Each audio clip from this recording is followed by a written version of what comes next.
এই খাবার দাবার দাও, কই কোথায়? এই যে এ কি, এক ডেকসা মুরগির মাংস রান্না করছে কার জন্য আজকে দেখাচ্ছি। হ্যাঁ, এই কোথায় তুমি? কি হয়েছে? এ কি হাতে কি আবার এগুলো নিয়ে রান্না করে আসতেছো কেন? এটা হচ্ছে এখানে আনছি রুই মাছ, গরুর মাংস, তারপরে নদীর ছোট মাছ, এগুলো রান্না করব। কখন রান্না করবা? এখন এক ডেকসা মুরগির মাংস রান্না করে রাখছো, এখন আবার এত কিছু নিয়ে আসছো? রুই মাছ, গরুর মাংস, নদীর মাছ। এই আমার টাকার কি দাম নাই? হ্যাঁ? আস্তে কথা বলো না, শুনেই চিল্লাচিল্লি করো। কি হয়েছে? কি হয়েছে? আপা আর দুলাভাই আসতেছে, আপা ফোন করছিল, এই জন্য তো রান্না করতেছি। মেহমান আসলে রান্না করতে হবে না? আবার তোমার বাড়ির লোকজন আসতেছে? হ্যাঁ, আবার তোমার বাড়ির লোকজন আসতেছে। আচ্ছা, তোমাদের কি লজ্জা শরম নাই? হ্যাঁ, একবার তোমার বাপ আসে, তোমার ভাই আসে, তোমার বোন আসে, তোমার দুলাভাই আসে। এই আমি কি লঙ্গর খানা খুলে বসছি নাকি? হ্যাঁ, এক ডেকসা মুরগির মাংস রান্না করেই রাখছো, আবার ফ্রিজ থেকে দেখ কত বড় মাছের মাথা নিয়েছে।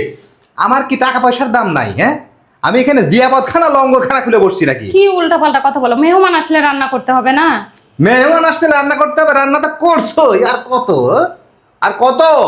তোমাদের তো টাকা পয়সা কামাই করা লাগে না, কষ্ট তো করা লাগে। এই বাড়ির যে জামাই তার, সে না বোঝে যে টাকার কত দাম। শোনো, খারাপ ব্যবহারেরও একটা লিমিট থাকে। ঠিক আছে, আমি এগুলা ফ্রিজে উঠায় রাখতেছি।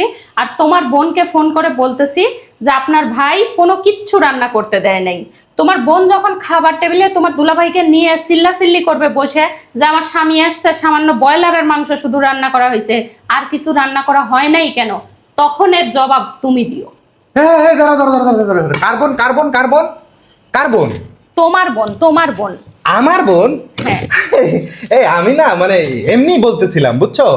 ও যে খারাপ। এই এই শোনো, ও আমার বোন কিন্তু আসার পরে খুব অশান্তি শুরু করে দিবি। বাইর করো বাইর করো বাইর করো প্লিজ। কি বের করব?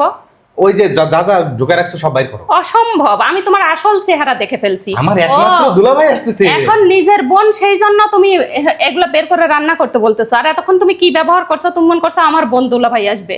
আমার বোন দুলাভাই কি নিজের বাসায় ভাত পায় না? তোমার বাড়িতে আসবে খাইতে? তুমি জিয়াপত খানা, লঙ্গর খানা, যা মন চায় তাই বলছো।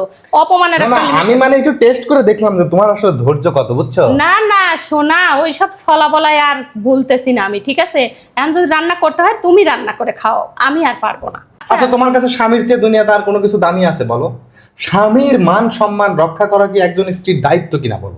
শোনো, ইমোশনাল ব্ল্যাকমেল তুমি করতেছো, এটা আমি বুঝতেছি, কিন্তু তোমারও বোঝা উচিত আমি একজন স্ত্রী হিসাবে এই সংসারে সারা দিন খাটি। আমি কি দাসীবাদী? আমি তো নিজের সংসার মনে করেই খাটি।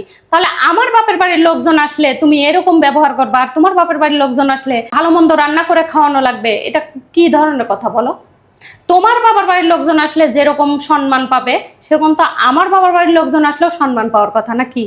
অবশ্যই, যাদেরকে আমি সম্মান দেই না, আসলে বাড়ি সালাম দেই, আসসালামু আলাইকুম বলি। ওই তো জুতা মেরে গরু দান, এতক্ষণ কি বললা? আচ্ছা, গরু দান আর করবো না, ঠিক আছে? এখন আপাতত রান্না করো, নালে ইজ্জত বাঁচবে না। এই জন্য পুরো কথা শুনে তারপরে রিয়াক্ট করতে আর হবে, পুরো বুঝছো? কথা না শুনে কোনো রিয়াকশন দেখাবো না, এই প্রথমবার, এই লাস্ট বার, ঠিক আছে? যাও রান্না করো, যাও যাও, মানে রান্না করতে যাও। এইটা